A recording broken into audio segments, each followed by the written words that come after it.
I'm William Grantham, IchimokuWeather.com with the stock market weather report for the semiconductor sector. We're going to be taking a look at iShares Trust ETF SOXX. The current price on the weekly chart determines our season, and right now we are above the cloud, so we are in summertime. And we have plenty of sunshine today. On the daily chart, we are also above the cloud, but we are underneath both the blue line and the red line.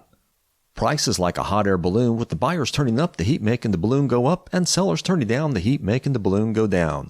The blue line represents the winds, and the red line is our jet stream. So we are summertime, we have plenty of sunshine today, and we are watching the clouds below carefully, and we would like to see them thicken up some. Market action came into the year riding the top of the blue line, the wind line, for quite a ways before market action came down below the jet stream, found support and came back up, but then lost it again, came down through the cloud. The cloud did provide support. Market action came riding up, dipped beneath the cloud a second time, and then gapped up with a nice Kumo breakout before stalling at the top of this system.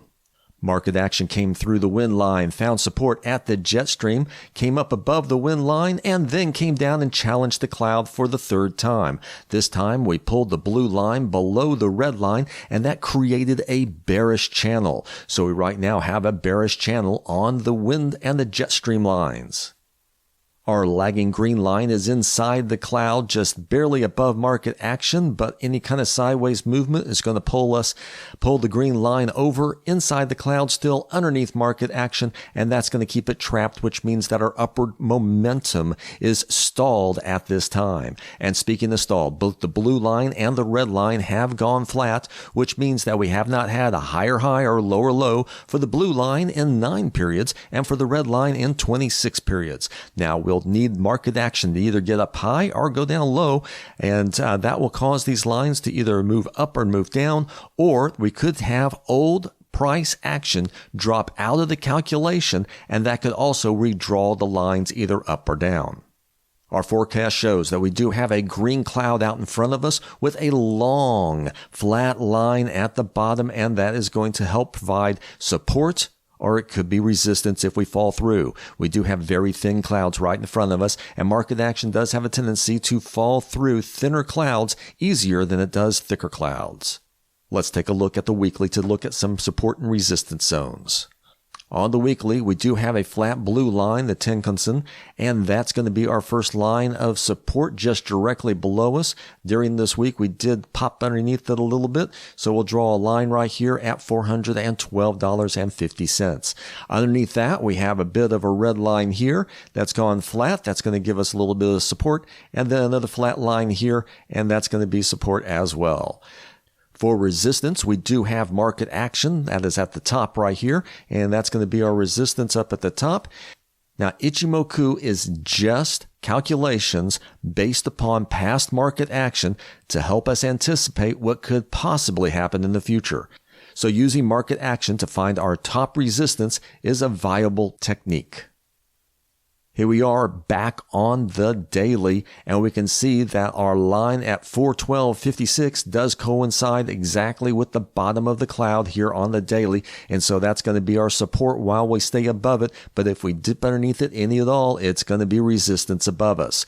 The support below that is quite a ways down. We're almost at the 200-period simple moving average, which is this black line, and that's where our bottom line of support is at. We'll hopefully see it continue to move up, and then the 375 is going to be our first line of support underneath us. In our recent history, we do have a flat line of cloud right here. We also have the red line went flat as well, so that's going to be another line of support directly beneath us. We did come down and bounce off it a couple of days ago, so that's going to give us our first support line down here at $403.71.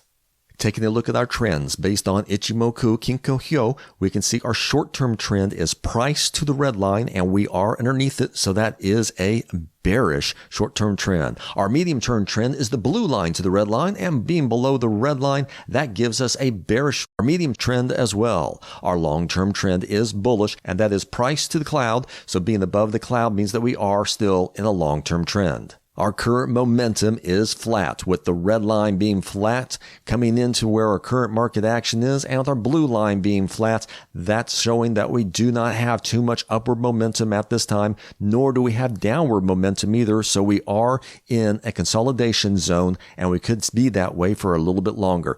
Market action is trapped in between the cloud and the wind lines above.